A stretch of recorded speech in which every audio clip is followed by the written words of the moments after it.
A lot of women in society have been conditioned to believe that sexual liberation and being able to sleep around is empowering. And I beg to differ that it is the complete opposite. Women sleeping around with men could be one of the worst decisions that a woman makes for her health, for her well-being. I don't think that it actually benefits her in any way. The more that a woman engages in these casual interactions with men, the more she forgets what her true value is, what her true worth is.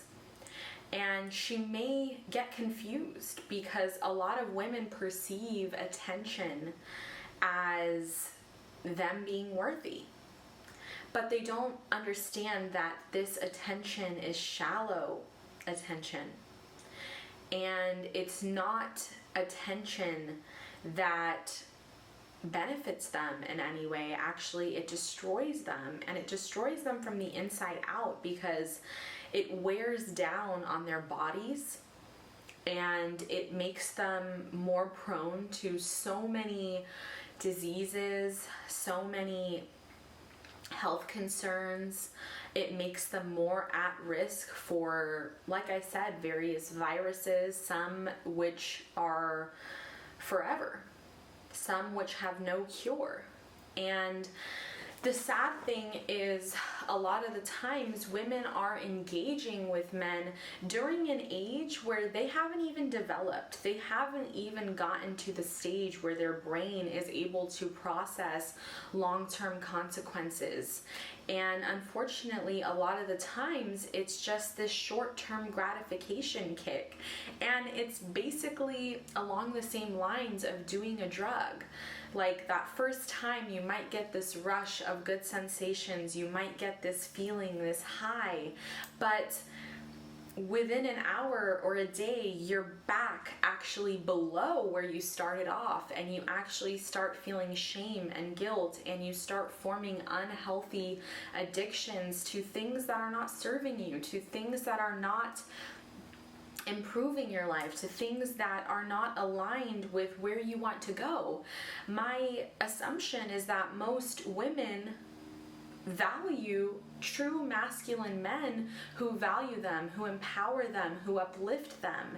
And the sad thing is that sleeping around is actually bringing them further and further away from this goal, because not only are they not going to be in the circle of people where they're going to find these men, but let's say even they do find these men, they're not going to be in an emotionally stable place where they can actually reciprocate the loving feelings that a true gentleman would provide.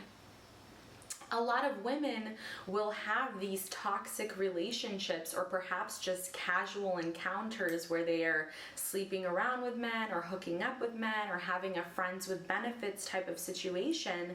And when they finally meet a guy who is completely healthy and normal and like wants to spoil her and actually show her a good time, they will report feeling bored. It's not that exciting. It's not that passionate. Something's off about this. It's too good to be true. And it's because their nervous system has become so accustomed to that fluctuation of emotions. It's become so accustomed to the high, the low, the inconsistency, the instability, that feeling of anxiety, of not being able to sleep at night, that when the nervous system has finally calmed down and found peace, they don't know what to do with it. They don't understand it. They don't get that feeling of truly being at peace, of truly being surrendered and being able to trust. And so I want you ladies to really think twice before engaging intimately with any man. And realize that it's so much deeper than the act itself, because those energetic ties that you make today will be with you forever. And we are hardwired to become deeply attached to men that we engage with in such an intimate and private way. And we become really illogical. We become emotional. We start acting out of the ordinary. We start becoming obsessed. We start doing things that are crazy. We start being labeled as that crazy chick. And it's because our hormones have literally gotten crazy, right? We're not able to think clearly when we've allowed someone to enter our sacred space, when we've allowed someone into our kingdom who has not earned that role. And not only do we sell ourselves short, but we're picking away at a bright future. Because how many women do you know that sleep around and that feel so empowered and liberated actually end up with a good guy? How many actually end up with a healthy family? How many actually end up in a situation that's favorable? I would argue that it's probably a very low percentage, and it's because these women have been accustomed to just being used and thrown out. And they really don't know what it's like to be valued. They don't know a good man, even if it's right in their face. They don't know what to do, even if they've found a good man. They don't know how to say no. They might have people-pleasing tendencies. They may have trauma from all of the different encounters they've had, and they're going to have so many energetic blocks when it comes to finally finding the right guy, because now they're comparing him to however many guys that they've been intimate with. Remember that your future husband would love you in a pure state, would love you in an innocent state. Like, your husband wants to look at you and feel like, wow, like he really had to work hard to earn you. He really had to go through hoops and prove himself to you in a myriad of ways. He doesn't want to look at you and be like, oh yeah, she's the girl that any guy on the block could pick up. That's not cute. That's not something that a man wants to boast about. That is not something that a man will be proud of. Actually, it will bring him much shame. And so not only are you tarnishing your own reputation, your own image, your own worthiness, but you're also tarnishing that possibility of a future with someone great. And so it goes much deeper than just the encounter itself. It goes much deeper than saving yourself for marriage or, saving yourself for the right person. It is so much more deeper than that. Think of it like being a divine act, like a divine act that you would want God to be proud of, that you would want God to be applauding, that you would want the world to be a brighter place because of it. Sleeping around in just a casual manner is not helping elevate the consciousness of the world. It's not helping us become more in tune with our essence. It's not bringing us closer to becoming the true light beings that we know that we could be deep down. And so I really want you to honor yourself and honor your body as if it was a work of art, as if you were like a Mona Lisa, as if you were so hard to reach and so hard to get close to because you value yourself, as if you are gold sitting in a safe, right?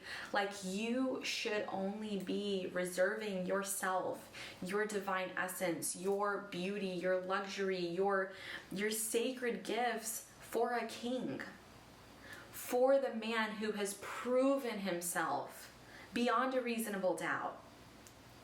Don't sell yourself short. Whatever you think that you are worth, add tax, double it, triple it, quadruple it, right?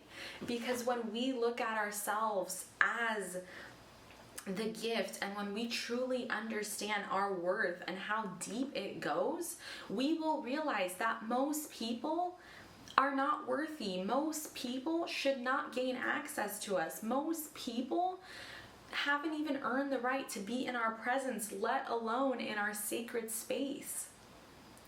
So be so mindful with what you choose to do with your body, because instead of empowering you, it might be destroying you. It might slowly be gnawing at your soul. It might slowly be gnawing at your self-worth. It might slowly be gnawing at your confidence, at your youth, at your purity, at your positivity and joy and radiance for life. You might become that bitter lady who thinks all men are trash because you have been associating with trash, because you have been allowing yourself to be with trash. So realize that you are the gatekeeper. You are the one with the keys, and not anyone has those keys. Only you do. So you get to decide. It really is that simple. No other person gets to decide. That decision is yours. And you need to be so particular with who you allow in that divine kingdom. Because you are worth it. Because you deserve it. Because you should be like a precious gem that is just so out of reach for the majority. If you've made it this far, then make sure to subscribe. Give this video a thumbs up if it hit the spot, if it resonated. Comment down below what your thoughts are on this topic. And I will see you all very soon. Bye.